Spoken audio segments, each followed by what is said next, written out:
नमस्कार। हमारा नाम है कपिल भाटेड़ और आप देख रहे हैं देवम बात।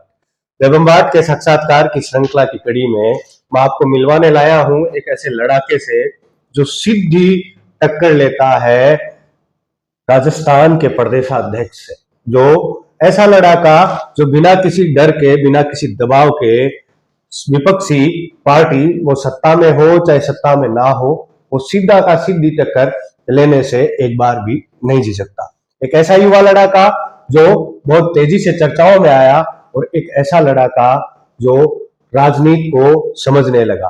तो चलिए मैं आपका सीधा रुख करता हूं आज के हमारे मेहमान स्वदेश जी शर्मा की तरफ। नमस्कार सर। जय श्री राम। जय श्री राम। सर, आपका छोटा सा जीवन परिचय। मैं सीकर के रामलीला मैदान का निवासी हूँ जी।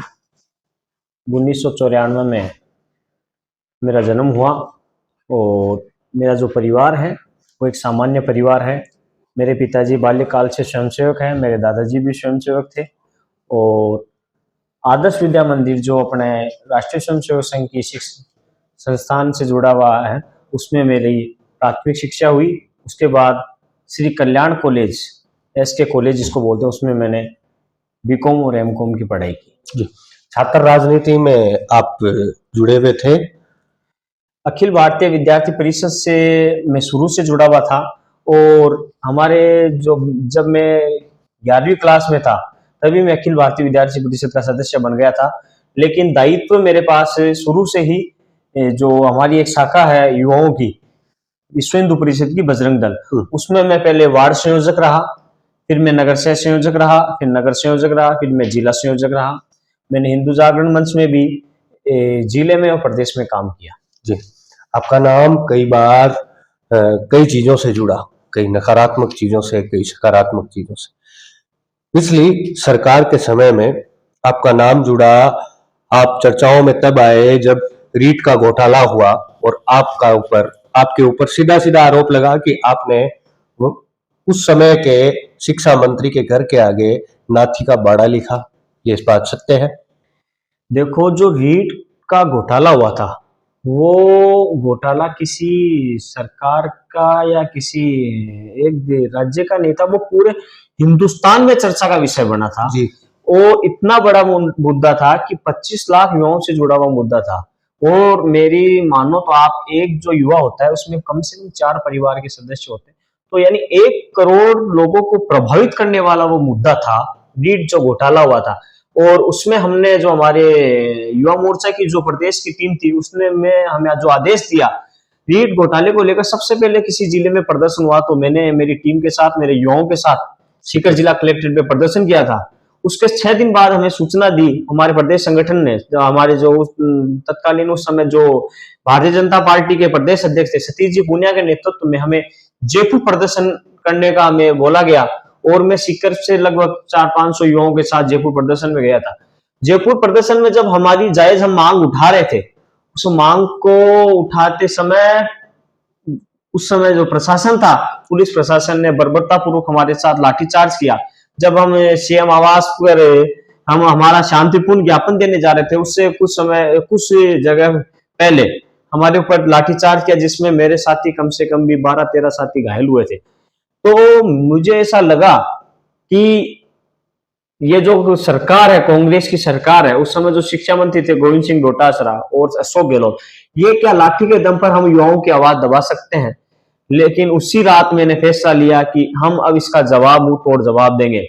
गोविंद सिंह जी डोटासरा जो वर्तमान में भी प्रदेश अध्यक्ष कांग्रेस पार्टी के और लक्ष्मणगढ़ से विधायक भी हैं, वो अहंकार में डूबे थे। उन्होंने कहा नहीं, ऐसा कोई घोटाला नहीं हुआ है। और आपने देखा होगा उनके घर पर कुछ शिक्षक गए थे अपनी मांग को लेकर, तो उन्होंने उन शिक्षकों को कहा कि मेरे घर को क्या आपने नाथी का बाड़ा समझ रखा है?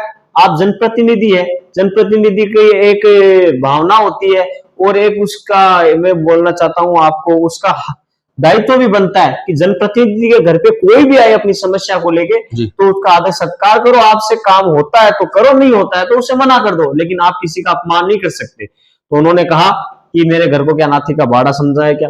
इसलिए मैंने और मेरे युवा साथियों ने उनके घर के ऊपर नाथी का बाड़ा लिखा था। और नाथी का बाड़ा जब हमने लिखा तो कांग्रेस के IT सेल, कांग्रेस के जो पदाधिकारी थे, उन्होंने कहा कि ये लोग तो रात का अवसर ढूंढकर और ये शराब के नशे में ये काम करके गए हैं, यदि दिन में आते तो हमें पता चलता। और आपको मैं बता दूं, जब भी मैंने नाथी का बाड़ा लिखा था उसके बाद में 20 मिनट बाद में मेरे और मेरे जो साथियों के घर है वहां पुलिस पहुंच गई थी, हमारे परिवारजनों को परेशान किया गया। और जब मैं जयपुर में, यहाँ से मैं जयपुर गया था, तो जयपुर में भी मेरे पीछे बहुत पुलिस की गाड़ियां लगी थी। वो वीडियो भी वायरल हुआ था जिसमें राजेंद्र राठौड़ साहब वहां के जो एसपी था उसको धमकाते हुए नजर आ रहे थे कि इस लड़के के पीछे आपने 8-8 पुलिस की गाड़ियां कर रखी है, क्या ये कोई डकैती करके आया, किसी को गोली मार के आया, क्या बलात्कार करके आया, ऐसा क्या करके आया ये लड़का जो आपने पुलिस की 8-8 गाड़ियां इसके पीछे लगा रखी है। तो उन्होंने कहा कि हमारे पास सीएम साहब का आदेश है, लेकिन हमने हमारी लड़ाई रखी और लगातार 10 दिन तक मैं भाजपा के प्रदेश कार्यालय के अंदर ही रहा, वहीं सोया वहीं खाया और हमने आंदोलन को और मजबूत किया और हमने एक बड़ा आंदोलन किया था। और जो घोटाले के बाद जो मैंने नाथी का बाड़ा लिखा था उसके बाद कांग्रेस की एक मीटिंग थी जिसमें इनके केंद्रीय नेतृत्व आया हुआ था, एक होटल में रुके हुए थे। वहां पे ये जितने भी विधायक थे वो विधायक उस होटल में रुके हुए थे। मैं वहां भी गया, मुझे वहां भी गिरफ्तार करने की कोशिश की गई, लेकिन मैं वहां पुलिस के गिरफ्तार नहीं हुआ। गोविंद सिंह जी डोटासरा ने जो 2017 से पूर्व मेरे जो मुकदमे लगे हुए थे उनको खुलवा करने की कोशिश की और मेरी संपत्ति जब्ती के भी आदेश दिलवाए, लेकिन मैं डरा नहीं। हमारा आंदोलन मजबूत था क्योंकि हम 25 लाख युवाओं की आवाज थे। मैं किसी जाति के खिलाफ नहीं था, किसी वर्ग के खिलाफ नहीं था, मैं उस सिस्टम के खिलाफ था जिस सिस्टम ने लाखों करोड़ों लोगों का भविष्य बर्बाद कर दिया था।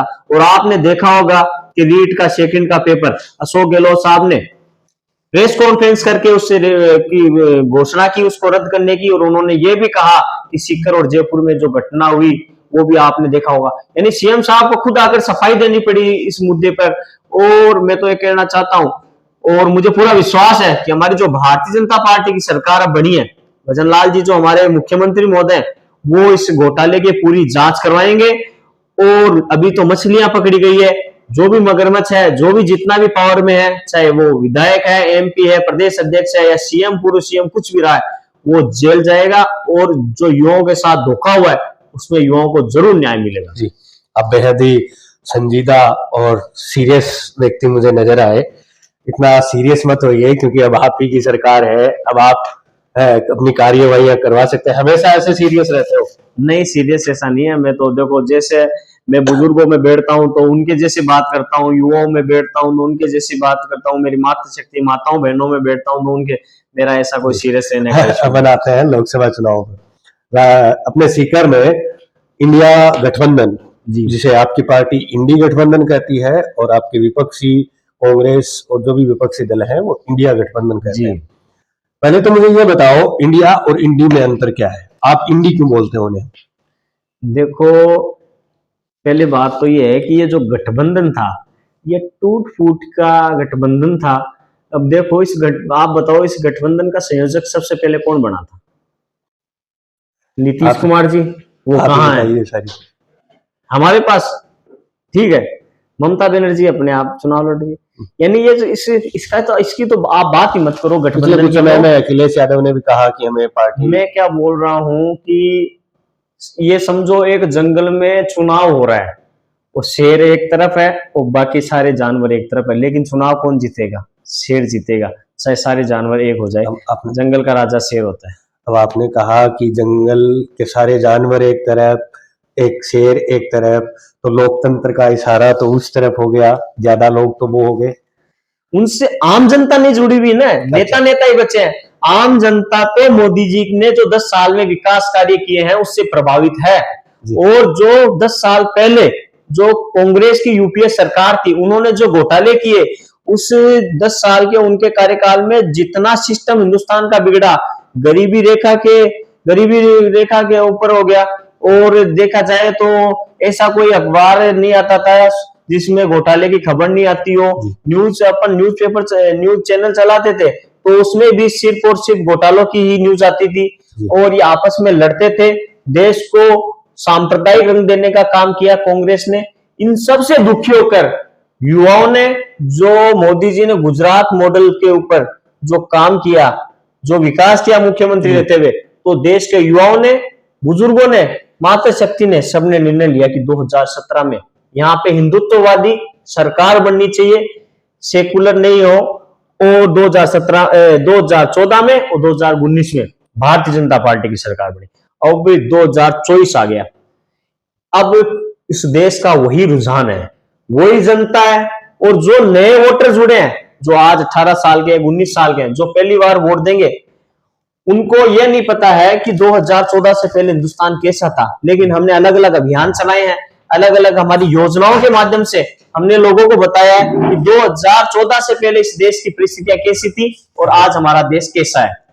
क्या आपको लगता है कि इन 10 सालों में देश बहुत बदला है? देश बदलने की आप बात करते हो तो इसकी तस्वीर तो जगजा ही रहा है।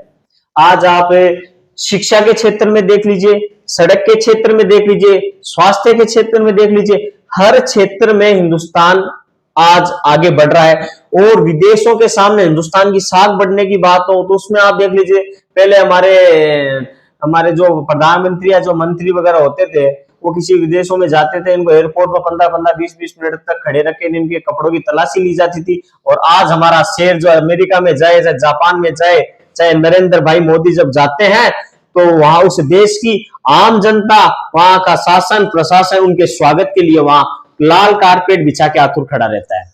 आपने अपने शब्दों में पिछले टाइम में कहा कि कांग्रेस जो है वो सांप्रदायिकता बढ़ाती थी, धर्म को बढ़ावा देती थी, धार्मिक वैमनस्यता फैलाती थी। वहीं कांग्रेस के नेता, चाहे छोटे हों चाहे बड़े, वो सारे के सारे नेता एक ही बात करते हैं कि भारतीय जनता पार्टी धार्मिक वैमनस्यता फैलाने का काम करती है। क्या ये सच? को खुद के धर्म की रक्षा करना सांप्रदायिकता नहीं है, लेकिन किसी दूसरे धर्म पे हमला करना, उसको नीचा दिखाने की कोशिश करना, वो सांप्रदायिकता है। हमने कभी किसी दूसरे धर्म को नीचा दिखाने की कोशिश की नहीं की है, लेकिन हमने हमारे धर्म को मजबूत करने का काम किया है। हमारे जो मुगलों के समय मंदिर तोड़े गए थे, आज उन्हें पुनः बनाने का काम हो रहा है। बाबर ने जो हमारी मंदिर तोड़ के मस्जिद बनाई थी, आज भगवान श्री राम का मंदिर ठाठ से बना है। नरेंद्र मोदी जी की देन है और पूरा हिंदुस्तान इससे गर्व महसूस करता है कि हमने ऐसा एक वोट दिया जिससे राम मंदिर बना, हमने ऐसा एक वोट दिया जिससे धारा 370 हटी, हमने ऐसा एक वोट दिया जिससे 3 तलाक का बिल आया, हमने ऐसा एक वोट दिया कि सेना का यदि एक सर काटने की कोशिश की तो हमने सर्जिकल स्ट्राइक पाकिस्तान के अंदर जाके की। और पूरी हिंदुस्तान को गर्व है। कोरोना के समय पूरे विश्व जब त्राईमाम कर रहा था, तो हमारा देश का प्रधानमंत्री छाती ठोक कर कह रहा था कि मैं इस जनता के साथ खड़ा हूं, 140 करोड़ लोग, आप चिंता मत करिए।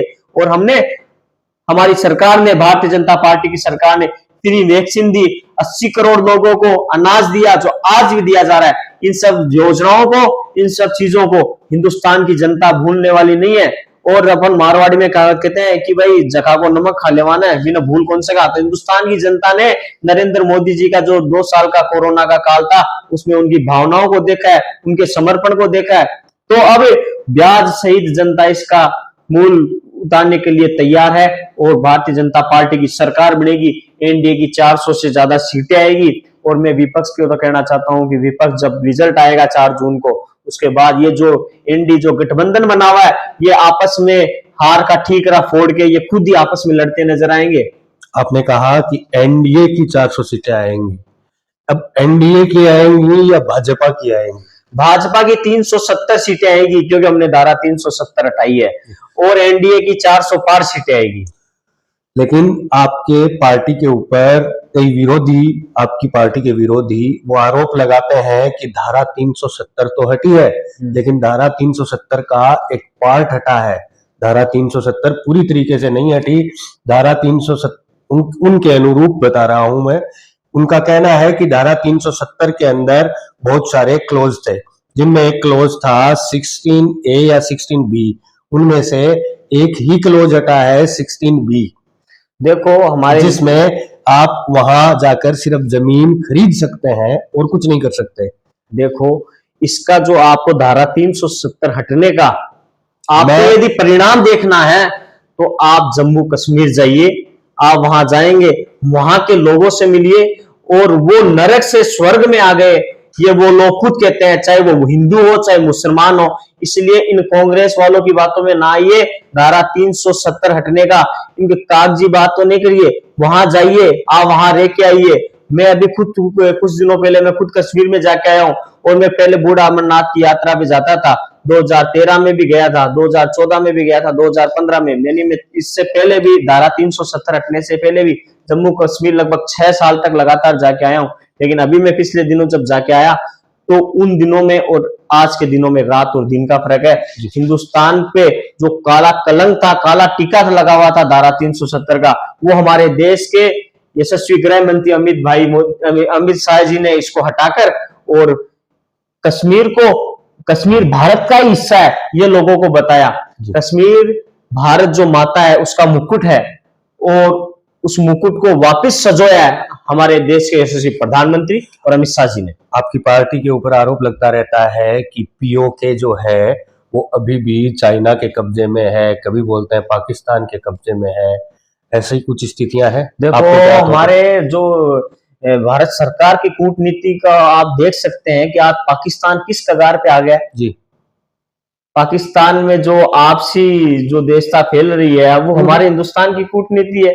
और आप पीओके की बात करते हो, अभी तो रुक जाइए आप, हमें 2024 का चुनाव लड़ने, हम तो पाकिस्तान लेंगे, वो भी हमारा हिंदुस्तान है। जी जी।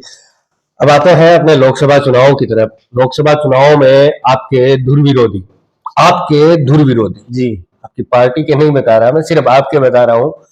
आपके धुर विरोधी ने आपकी पार्टी के वर्तमान प्रत्याशी स्वामी सुमेधानंद जी सरस्वती के बारे में मारवाड़ी में एक बात कही कि अब कह कटको काट दो। उन स्थितियों के बारे में आपकी क्या राय है? कटका क्या है, कटका निकलता कैसे है, क्या स्थिति है? तो महाराज वो कटको काट वालों काम थे खुद ही करता, दूसरा का क्यों गला लियो, ते खुद ही लड़ लेता चुनाव ना, बेरो पड़ जाए तो कटको थारो निकल तो मारो निकल तो। लेकिन थे तो ओले सी जार सीएम साहब ने छोटी सी पर्ची दी सीएससी की मीटिंग से पहली कि मेरो नाम खटे नहीं आ जाए, मन चुनाव को लड़ने गेलो साहब, बाकी थे क्यों मैं थारी काली गाय हूं, थे क्यों लजिया कर लूंगा, मन सीकरू चुनाव न लड़ा दीजिए। और वो गले की का गालियो चार अमरा राम गए कि तू लड़ गए। तो उनका तो कहना है कि इंडिया गठबंधन की वजह से उनको एक सीट देनी थी। जी नहीं, ऐसी कोई बात नहीं है। ये कांग्रेस पार्टी है, इसके आज 5-5 विधायक हैं यहाँ पे, और फिर भी ये इतनी कमजोर है। कांग्रेस के प्रदेश अध्यक्ष का गृह जिला है, फिर भी इनको इतने कांग्रेसियों में इनके सैकड़ों जिला पंचायत समिति सदस्य है, सरपंच है, जिला इनको क्या एक कार्यकर्ता ऐसा नहीं मिला कांग्रेस में जो चुनाव लड़ सके? जी, ये तो बड़े शर्म की बात है कांग्रेस। और मेरे तो काफी कांग्रेस के कार्यकर्ता हैं जो मेरे से मिलते हैं, संपर्क करते हैं, भाई आपसी संपर्क तो सबके रहते हैं। वो ये बोलते हैं कि इस गोविंद सिंह डोटासरा की वजह से यदि कांग्रेस पार्टी इस जिले से खत्म होगी आगामी दिनों में, तो उसका सबसे बड़ा जिम्मेदार गोविंद सिंह डोटासरा है। जी, तो कोई नया बयान आप देना चाहें? जैसे राहुल गांधी के बारे में कुछ चलता है, तो कहीं सीकर के। देखो, मैं तो बयान कुछ नहीं दूंगा, मैं तो हमारा तो एक ही अभी नारा है, अब की बार 400 पार, और स्वामी जी के लिए है अब की बार 5 लाख पार। पिछली बार हम 3 लाख वोटों में कुछ ही वोटों से रह गए थे, लेकिन हम इस बार पूरे 5 लाख वोटों से विजय बनेंगे। और चोमू से लेकर लक्ष्मणगढ़ तक सभी विधानसभाओं में, जो भी 8 हमारी विधानसभाएं, इसमें 60-70 हजार से अधिक वोट सामने वाली पार्टी से हमें मिलेंगे। और मैं आपको बोल रहा हूं कि जो कांग्रेसी लोग हैं उनका भी अब मन भर चुका है, क्योंकि वो बोल रहे हैं कि ईवीएम से हमारा तो निशान ही गायब हो गया है, हम किसे वोट दें। और वो कॉमरेडों को वोट देंगे नहीं, क्योंकि उन्हें आगामी दिनों के अंदर पंचायत चुनाव लड़ने हैं, तो वो आमने सामने उनके चुनाव होंगे। इसलिए उन्होंने भी मन बना लिया है कि हम इस बार भारतीय जनता पार्टी को वोट देंगे। और एक सबसे बड़ी बात देखो ना, पिछली बार कांग्रेस के 4 लाख के लमसम वोट आए थे और अमर राम जी के 30-35 हजार वोट आए थे, तो 4 लाख वोटों वाली पार्टी 35 हजार वोटों वाली को समर्थन दे रही है, तो इससे बड़ी तो दुर्गति इस पार्टी की क्या होगी। यदि ऐसा होता कि ये 35 हजार वोट लेने वाले उस 4 लाख वाले को समर्थन देते, तब तो ये गठबंधन की कुछ गणित समझ में आती। लेकिन इनके वोट ही 35 हजार आए पिछली बार, और उनके 4 लाख के लमसम वोट आए थे, वो पार्टी इनको समर्थन दे रही है। पूरे राजस्थान में एक ही जगह मार्क्सवादी कम्युनिस्ट पार्टी और कांग्रेस का गठबंधन हुआ है, शायद वो जगह है सीकर। जी, तो सीकर में क्या आपको लगता है मार्क्सवादी पार्टी के इतने वोटर्स हैं? देखो, मार्क्सवादी पार्टी के वोटर्स की आपको बात करनी है तो इसके जो प्रत्याशी हैं अमरा राम जी, आप उनका ही देख लीजिए, उनके उनका तो विधानसभा आपने चुनाव बताया। में कितने वोट आए। जनता ने कॉमरेडों को नकार दिया है। ये जब बंगाल में इनका इतने साल शासन रहा, उसके बाद बंगाल की क्या स्थिति हुई, आज देखिए बंगाल में एक भी विधायक मार्क्सवादी पार्टी का नहीं है जी। और ये जो केरल में सरकार है वो भी माकपा की नहीं है, वो भाकपा की है, यानी वहां भी दूसरी सरकार है। माकपा इस हिंदुस्तान से खत्म हो चुकी है और ये लोकतंत्र की बात करते हैं, हमेशा लोकतंत्र की दुहाई देते हैं। जी। तो क्या चाइना और वहां देख लो आप, इनकी जो जहां मार्क्सवादी पार्टियां हैं वहां काय का लोकतंत्र है। जी। चाइना में तो पूंजीपतियों की सरकार है, ऐसा बोला जाता हाँ, तो लोकतंत्र की बात करने वाली वो यही तो पार्टी है। जी। ये भी चाइनीज ही है, अच्छा। ये भी चाइना का माल है। हम तो कॉलेज में नारा लगाते थे, लाल लाल चाइना का माल, हो बर्बाद हो बर्बाद। ये चाइनीज ही है, चाइना की पार्टी है। जी, वो कॉलेज की बातें थी। अब लोकसभा चुनाव में, आप बड़े चुनाव में हैं, उस समय की बात दूसरी थी। अब कोई नारा लगाते हो आप कॉमरेडों के खिलाफ ऐसा? देखो, मेरा नारा दे रहा हूं एक, लाल झंडा फाड़ के उस पे लिख दो जय श्री राम। ये संजय जी शर्मा है जिनसे बातचीत आपने करी। आप अपनी पार्टी के प्रत्याशी के लिए वोटों के लिए अपील करना चाहें तो और ये मैं आप सभी भाइयों से, सभी माताओं बहनों से, बुजुर्गों से हाथ जोड़ के निवेदन करता हूं कि ये जो चुनाव है, जो आगामी 19 तारीख को आप और हम सब लोग वोट देंगे, ये चुनाव इस देश का भविष्य तय करेगा। इस देश को हमें किस ओर लेके जाना है। ये चुनाव कोई छोटी मोटी बातों को ध्यान में रखकर नहीं, इस देश के भविष्य के लिए शिक्षा, स्वास्थ्य, इन सब योजनाओं को जो आदरणीय प्रधानमंत्री जी ने जो काम किए 10 साल के, उनकी आप समीक्षा कीजिए और आपको लगता है कि यूपीए के 10 साल और एनडीए के 10 सालों में रात दिन का फर्क है, तो आप हमें वोट दीजिए। आपसे पुनः हाथ जोड़ के निवेदन करता हूं मैं कि हमारे जो लोकप्रिय उम्मीदवार है स्मेधानंद जी सरस्वती, उनके पक्ष में अधिक से अधिक मतदान करें। देखो, एक सन्यासी का कोई परिवार नहीं होता है और ये जो सीकर जिला है, जो सीकर लोकसभा का पूरा क्षेत्र है, आप और हम सब मिलकर ही स्वामी जी का परिवार है। आप सबसे हाथ जोड़ के निवेदन है कि स्वामी जी को अधिक से अधिक वोटों से विजय बनवाएं। जय भारत जय। ये थे भारतीय जनता पार्टी के युवा मोर्चा के जिला अध्यक्ष स्वदेश जी शर्मा, जो काफी चर्चाओं में रहते हैं और आज इनसे मिलने का सौभाग्य प्राप्त हुआ। और इन पर सर्वप्रथम तो इनका बहुत बहुत धन्यवाद कि इन्होंने इतने बिजी शेड्यूल में समय निकाला। और आप यहाँ तक आए हैं तो इस वीडियो को शेयर कीजिए, लाइक कीजिए और इस चैनल को सब्सक्राइब करते जाइएगा ताकि और लोगों से आपका मिलान हो सके। अभी के लिए मैं आपसे विदा लेता हूं, तब तक आप इंतजार कीजिए। धन्यवाद।